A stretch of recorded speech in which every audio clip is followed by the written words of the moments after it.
Halo rekan-rekan para angler dimanapun Anda berada. Kembali lagi di video series yang membahas lebih dalam soal fish finder atau sonar ataupun chart plotter.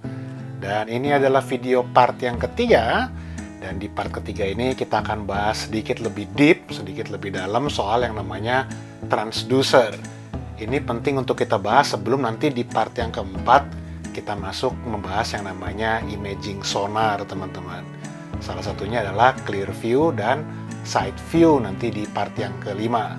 Jadi kalau teman-teman belum nonton part yang pertama dan yang kedua, silakan Anda tonton dulu sebagai dasarnya sebelum nanti kita lanjutkan ke bagian yang ini.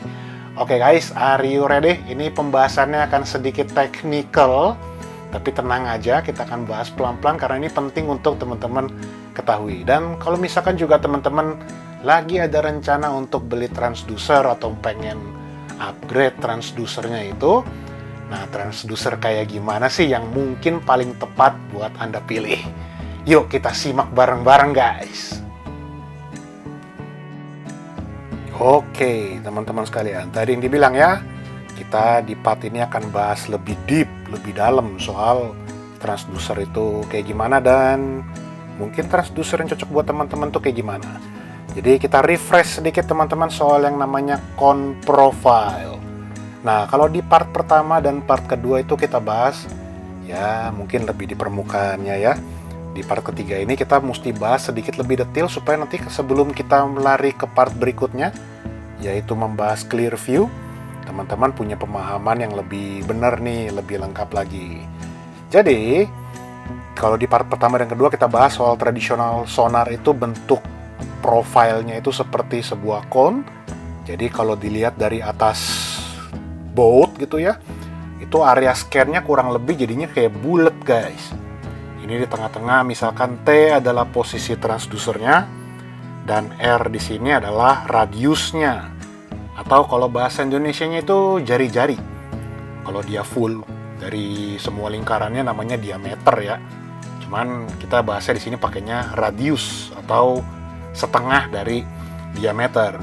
Nah cuman bedanya begini teman-teman, tradisional sonar juga di beberapa model ada yang cone profile-nya itu ellipse guys. Jadi nggak semuanya bentuknya itu kayak begini.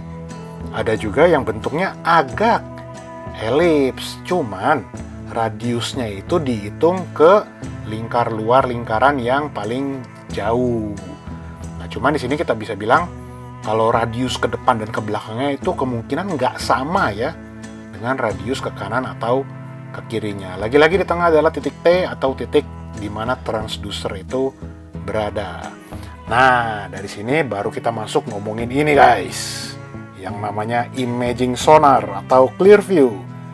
Nah, profile scan-nya ini unik teman-teman. Dia tipis benar. Jadi kita bisa detect nanti radiusnya. Nanti beberapa sonar mungkin radiusnya akan beda-beda ya. Dan juga kalau kita pakai clear view, itu lebar dari ininya juga bisa kita detect nanti. Ini ada radius yang sifatnya kayak ya ngomongnya lebarnya atau tebelnya gitu. Dan ini kalau boleh dibilang bentuknya bukan lagi cone, bukan lagi ellipse, tapi beberapa orang bilangnya itu sebagai strip gitu ya, karena dia kayak strip guys. Dan lebarnya ini nanti tipis sekali. Kalau radius ke kanan dan ke kirinya memang bisa lumayan jauh. Yuklah kalau begitu, pelan-pelan ya. Stay with us teman-teman, ini mungkin buat sebagian orang kepalanya akan sedikit sakit. Oke, kita ngomongin soal traditional sonar only. Jadi kalau misalkan teman-teman pakai Garmin FF350, FF650, atau yang GPS Map 5 berapa itu, kemungkinan besar ke transducer yang teman-teman pakai itu bisanya nge-scan tradisional sonar. Nah di kategori itu biasanya sih kalau di Garmin ya, transducer yang lumayan populer itu ada dua tipe teman-teman. Ada GT8 sama GT15.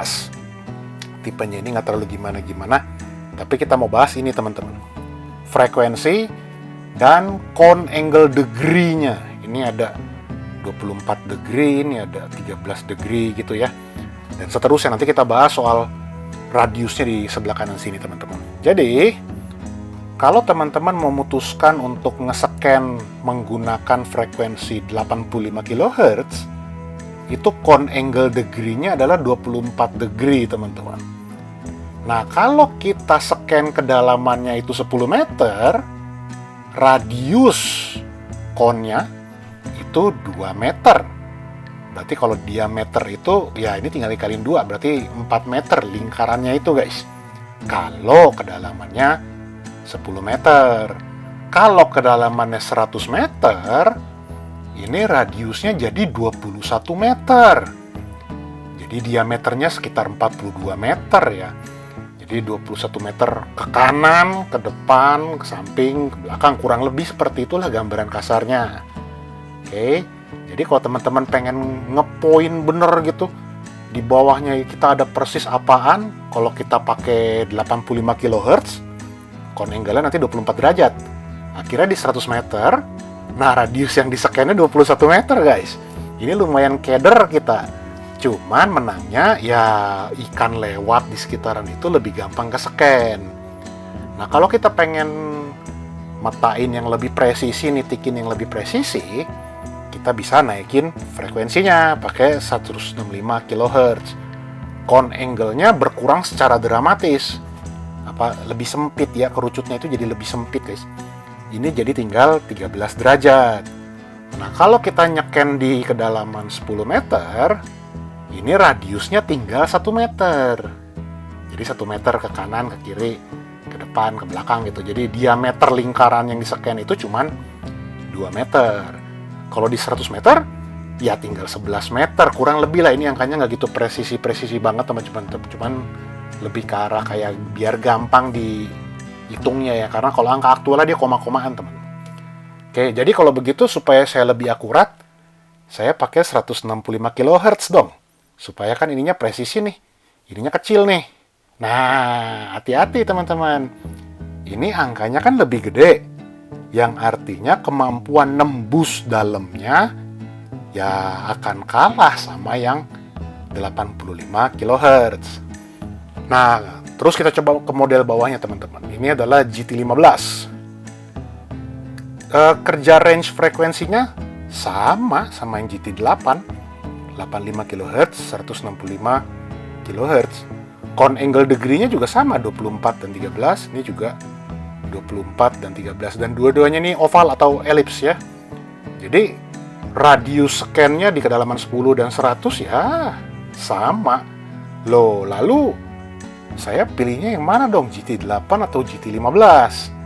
Nah, bedanya GT15 ini powernya lebih gede, teman-teman. Jadi, kalau teman-teman sekiranya pengen nyeken areanya lumayan dalam, terus pengen presisi gitu ya, mungkin GT15 main di 165 ini bisa tepat, teman-teman. Tapi kalau Anda mainnya areanya nggak gitu dalam-dalam amat, mungkin ya sekitar 10-20 meter gitu, ya mungkin GT8 juga sebenarnya udah cukup, teman-teman. Tapi bisa dipahami ya, urusan frekuensi sama yang namanya cone degree. Dan nanti kita bisa hitung berdasarkan degree dan kedalaman yang didetek, itu menggunakan rumus triangle, teman-teman. Jadi kalau ingat dulu, zaman-zaman belajar sin, cos, dan tangen, ya menggunakan rumus-rumus kayak gitu. Cuman sekarang dibantuin kalkulator, jadi lebih gampang, guys. Oke, sampai sini urusan tradisional kita bungkus ya. Nah, sekarang akan sedikit lebih keder, guys. Nah, ini berikutnya adalah transducer yang mampu menghasilkan tradisional sonar sekaligus juga imaging sonar. Nah, biasanya sih kalau teman-teman mungkin beli Striker 4, Striker 5 gitu, itu mungkin teman-teman akan dapat transducernya ini, Garmin GT20. Nah, tradisional sonarnya kali ini dia bentuknya cone alias dia bulat bener ya. Kalau yang tadi GT8, GT15 bentuknya agak oval, agak elips sedikit, itu yang berbeda, teman-teman. Nah, terus ini frekuensi tradisional sonarnya sedikit lebih tinggi. Dia main di 77 kHz dan 200 kHz. Nah, cone degree-nya kalau main di 77 itu 45 degree, 45 derajat. main di 200 lebih sempit, 15 derajat. Beda sama yang tadi teman-teman. Ada yang masih ingat berapa? Nah, kalau GT8 165 kHz aja dia cuma 13 derajat lebih sempit. Ini frekuensinya lebih tinggi, tapi cone-nya tidak sesempit GT8 atau GT15. Alias ketika kita tarik ke kedalaman di dalam 10 meter, kalau pakai 77 kHz ya, ini radiusnya 4 meter. Di kedalaman 100 meter, udah mulai konyol guys. Ini 41 meter ke kanan ke kiri, alias diameter lingkaran yang di-scan di bawah itu kurang lebih sekitar 82 meter. Kan udah mulai susah nanti kita nentuin ini rumponnya di mana bisa melejit sampai dengan 80 meter kita loh. Begitu diturunin ya kagak ada yang makan kemungkinan di bawah. Nah, tapi GT20 punya kemampuan imaging sonar, kemampuan clear view. Nah, cuman clear view-nya ini dia single frekuensi teman-teman di 455 kHz. Nah, dilihat ya, tradisionalnya 77200 begitu clear view. Ini frekuensinya jadi meloncat jauh lebih tinggi. Dan bahkan beberapa transducer juga kalau kita ngomongin imaging sonarnya, itu frekuensinya bahkan bisa sampai ke 1000 kHz teman-teman. Atau udah di ranah megahertz. Itu yang kalau di Hummingbird dibilangnya mega imaging tuh itu 1000 ke atas kilohertz dari frekuensi digunain. Nah, kita pakai clear view misalkan settingannya cuma 455 kHz. Cone angle-nya 53 derajat. Begitu kita scan kedalaman 10 meter, nah ini bisa nyeken sampai ya kurang lebih 5 meter lah gitu ya. Ke kanan dan ke kiri itu radius yang di-scan teman-teman. Cuman tadi dibilang nih, ini kita ngomongin ke sini sedikit ya. Clear view itu profilnya kayak ini, kayak strip, cuman tebel stripnya bisa kita detek teman-teman. Tebel stripnya di mana? Di sini guys. Jadi kalau teman-teman lihat transducer imaging, itu dia ada derajat utamanya sama derajat tebelnya. Ini 2,5 degree. Jadi kalau di kedalaman 10 meter, ini tebel area yang di-scan itu cuma 20 cm guys. Ya, 2 jengkal kali ya. Lumayan tipis dia. Cuman begitu ini kita bawa ke 100 meter, ya hasilnya lebih konyol lagi. Ini 50 meter radius, 2 meter tebel strip yang nyeken itu ya. Alias kalau kita pengen nitikin ini ikannya ada di mana ya, bisa meleset di 50 meter kanan atau 50 meter kiri. Kurang lebih seperti itulah teman-teman gambarannya. Oke, nah menangnya GT20 apa? Powernya guys. Ini dua-duanya rated di 500 watt RMS. Jadi lumayan mampu nembus kedalaman. Tapi kalau dengan tingkat kepresisian seperti ini, kadang-kadang kita mikir lagi jadinya kan, ini gimana cara pakainya gitu. Nah, memang sih bukan berarti apakah transducer ini jelek? Enggak juga teman-teman. Kalau teman-teman mancingnya mungkin nungguin tuna lewat gitu ya, mungkin teman-teman pakai tradisional 77 kHz, walaupun dia radiusnya sampai 41 meter, ya nggak apa-apa, kita scan aja luas bener gitu. Nanti kan tunanya lewat di dalam kon, ya kita punya fish finder akan ngedetek. Oke, itu ya soal GT20. Berikutnya guys. Nah, kalau teman-teman pakai Garmin EcoMap yang kelas 9 gitu ya, EcoMap Plus, kemungkinan teman-teman akan dapat transducernya ini, GT52. Menangnya apa? GT52 ini bisa side view. Kalau yang di sini, ini cuman bisa ya clear view doang atau down imaging ya, nggak bisa side imaging. Kalau yang ini punya kemampuan side imaging. Minusnya powernya lebih lemes guys. Ini cuma 250 watt untuk tradisionalnya, 350 watt untuk clear view-nya. Cuman menangnya nih guys, tradisional sonar ya kurang lebih nggak gitu beda jauh-jauh amat lah ya. Cuman GT52 punya opsi sampai 240 kHz. Kalau yang tadi 200, angle degree-nya di 15. Ini 240 angle degree-nya tapi di 16. Nah, mana yang bisa tembus lebih dalam? Udah jelas GT20 yang akan saya lebih andalin kalau dalam konteks ini. Powernya lebih gede, frekuensinya lebih rendah, con degree-nya lebih sempit. Dibanding ini, frekuensinya lebih tinggi, con-nya lebih lebar, powernya lebih kecil. Loh, kalau begitu kurang bagus dong yang namanya GT52 ini. Ingat satu keunggulannya teman-teman, bisa side imaging. Keunggulan kedua, lihat clear view-nya dong. Walaupun cuma 350 watt, ini punya dual frekuensi. Kita bisa main di 455 atau lebih tinggi, main di 800 guys. Wah, ini udah angkanya udah mulai goib kan. Kalau 455, ya connya sekitar 50 derajat, tebelnya 2 derajat, tapi begitu kita naikin ke 800, connya ini tinggal 30 derajat lebih sempit memang, dan tebelnya cuman 1 degree. Begitu saya bawa ke 10 meter nih yang merah ini ya, kalau saya pakai 800 kHz, berarti ini lebar connya itu di 2,6 meter, tebelnya 8 cm. Tapi kalau saya pakai ke 100, yang sebenarnya saya nggak gitu yakin ini bisa tembus ke 100 ya. Ini lebar connya 26 meter, maksudnya apa? Area scan-nya ya. Dan tebelnya 87 cm. Lumayan precise sih, cuman ya kayaknya nggak gitu-gitu amat. Nah, kenapa saya tetap pertahankan GT52? Pertama, saya seringnya main di perairan cetek guys, 3 meter. Dan frekuensi yang saya pakai di 800 kHz, alias di kedalaman 3 meter, ya lebar con yang saya scan itu cuma 80 cm. Oke, 80 cm gitu. Dan tebelnya itu cuma 2,6 cm, alias dia nitik bener guys. Jadi kalau lebar kayak kita itu sekitar berapa ya? 60 gitu ya, cuma bisa offside 10 cm kanan dan 10 cm kiri, atau 20 cm kanan 20 cm kiri lah, itu kurang lebih seperti itu. Dan high frequency ini biasanya memberikan gambar yang lebih detail. Tapi begitu dibawa ke tempat rada dalam, hati-hati guys, ini cuma 350 watt, kemungkinan kagak tembus.